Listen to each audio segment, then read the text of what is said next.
Billy with GoPro Travels here. Come along with me inside America's newly reopened Flagship Lounge facility as we visit their Flagship First Dining, their ultra premium sit-down concept, and then fly on their Flagship First Class service over to LA later this afternoon. So American Airlines has their Flagship Lounge facilities at their key hubs, which serve as their premium business class lounge for international and some domestic flights like these transcontinental routes from Miami to LA. And I'm going to be flying today.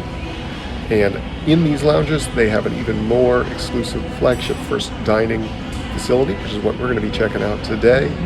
I did do a tour of the overall lounge itself as well, which is going to be in a different video. So have a look at both of them. But let's get in and see what Flagship First Dining looks like now that it's reopened in 2021. Now it's time to enter the a la carte service first class dining room. Immediately, you get the feeling of a boutique luxury restaurant, not a lounge at all. I was the first seated today and given a whole booth to myself. I do note that while the JFK Lounge is open for breakfast, the Miami Flagship Dining location opens at 1 p.m. as of the time of this trip, so plan your flights accordingly. This is a really elegant space. Very nice. After just a moment, my server brought out the new signature cornbread course as a welcome in addition to taking my order. I promise you, this doesn't suck. The menu is broken down into appetizers and main courses with suggested cocktails at the bottom and a separate wine list. I stuck with one item from each course, however, that is by no means a strict limit if you have a larger appetite. So one change since this reopened, they used to serve Grand Cru champagne. They've switched to Laurent Perrier Grand Cecile, which I think is what British Airways serves in first class, as I recall. Starting out lighter, I went with the Corvina Tartare, which immediately looks excellent. But how did it taste? Wow, what a dish. The eggplant is so rich and the fish is so delicate. They really work so well together with the ponzu.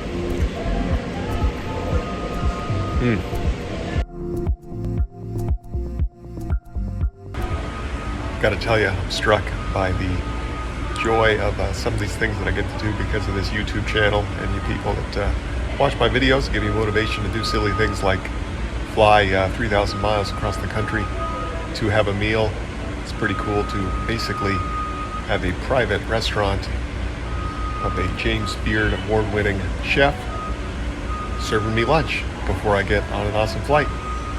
So thanks again for all of you that watch and subscribe and comment and like my videos, and let's keep it going. For my main, I went with the Flagship Burger, the signature item of this lounge, and it was excellent. However, I will say, I think having had it, I would order one of the more imaginative main courses on a future visit.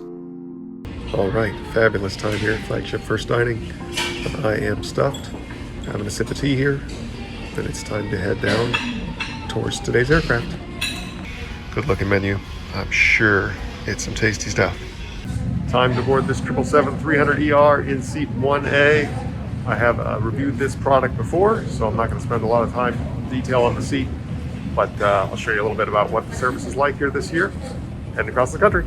My 3:45 p.m. flight lined up perfectly for me to walk off my lunch for a few minutes and board right into my seat on this, American's most premium cabin product, as American is the only U.S. carrier remaining with a true first class offering.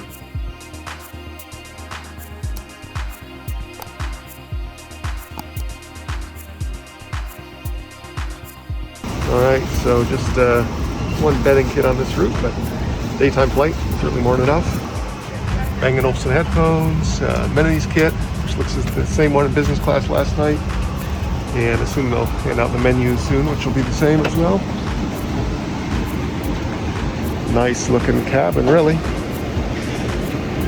Apparently I'm the only one that wanted to board first. I do love the sturdy and inviting look of the freestanding seats in Flagship First Class. Menus for dinner arrived very quickly as the crew welcomed me on board.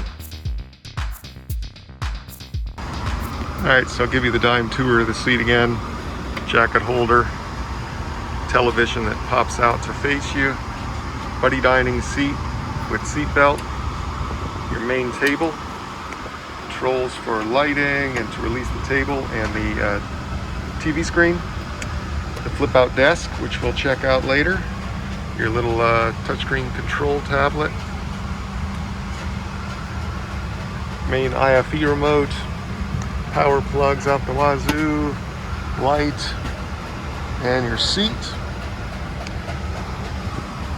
which, as we've discussed in past, pivots, turns all over the place. Not the world's fanciest first class, but certainly it'll do for this domestic trip quite nicely. And ladies and gentlemen, welcome aboard American Airlines Flight 1454 to Los Angeles International Airport. I must pause here to say that for the second time in my over 3 years of making flight reviews, I was asked not to film window footage. Or rather, I was told that attaching anything to the windows was against the rules. It was actually a business class flight attendant who told me this. However, I suspect that my first class attendant who had asked me about my camera may have said something to spark the incident.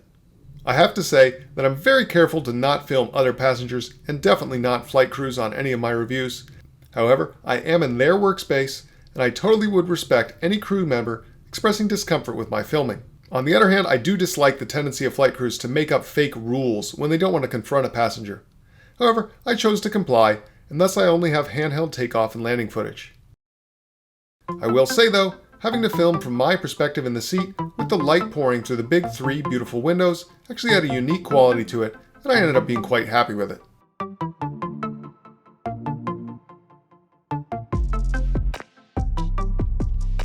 I had a nice view back down at Miami International Airport on our climb out, only hours after I initially landed here, early this morning. As service started today, I requested just a water, which was accompanied with the recently returned warm nuts and a ramekin. It's nice to see service levels finally, if slowly, returning. I do still miss hot towels though. What about you? Anyway, we were off over the Gulf of Mexico. I reclined and turned on my massage function, one of the few true benefits of this seat over the business class seats in the rows behind it, and I fired up the entertainment. I won't cover the full system here again, other than to say it features a full color touch remote, which I quite like as I can display my map on it all flight. At this point I felt my trip catching up with me, and I decided to lay back and take a nap. My flight attendant came by to see if I would want my meal now or later, and I asked to delay it, and just like that, I was off to rest. While I doze off, let's touch on today's booking. As soon as I heard that the Flagship First Dining facility was reopening, I looked for space on this route, and I found great redemptions in all cabins. Of course, I went right for first class, snatching this ticket for 33,500 American miles, a solid domestic redemption rate on a seat that was selling for $1,374. I slept for several hours, waking up with about an hour left to touchdown. I was sure I had overslept my chance at a meal, so I got up to grab something from the snack basket. And just then, the flight attendant emerged and asked if I wanted to have that dinner served. Amazed that it had been saved for me, I gladly accepted, and a few minutes later, my beef short rib was served. I'll be frank, this is a far cry from the food served in the lounge, and it really hasn't changed much from my Flagship First flight in 2020, other than that the bread was unwrapped and warm for the first time since the onset of the pandemic. However, that little touch of letting me sleep for most of the flight and keeping my food ready to serve on demand really demonstrated excellent service. Even though it's the same food served in business class, I simply don't think you could expect to have your meal held the whole trip like this. At this point, we were bumping our way along the top of a large weather system, so I decided to show off the party trick of this seat. Turning it sideways, folding it out into a desk, and checking out the amenities kit. While I believe that first class is still supposed to get an upgraded kit even now, this was the same kit I got in business class the night before, and it does finally contain socks, which I've complained that American lacks, as well as a little pen, eye mask, lotion, and a toothbrush kit. Overall, it's a decent kit for a domestic service, if a little boring and lacking personality. I finally was able to throw open my windows as we descended into LA, soaking in the relaxed feeling I get from disconnecting and flying cross-country like this.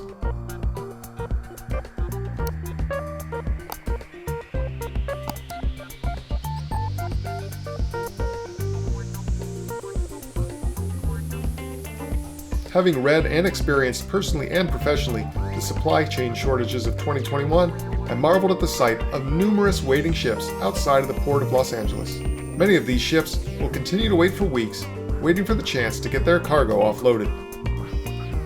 Anyway, enjoy the rest of this evening's approach in LAX, and stay till the end for my closing thoughts on today's experience.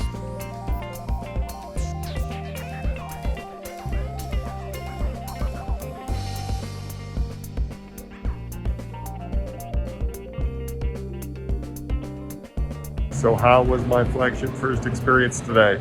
Gotta say, I love that lounge. It's such a nice space. I actually think that Flagship First dining room is nicer than the one in JFK that I've been in. And so I was glad to get a chance to get over there and have a good meal there. Enjoyed my flight in seat 1A there on the 777-300. Overall, meal quality was okay, but I was impressed that they went ahead and hold off and did basically dine on demand for me. Let me eat it basically at the last hour of the flight so I could work off my food coma from the first class lounge. So I thought that was a nice touch, and it was a comfortable flight. So Billy with GoPro Travels here. I will see you on the next flight. Please remember to like, comment, and if you haven't already, please do subscribe and hit that notification bell so you can be made aware first when more content is available. As always, thanks for watching.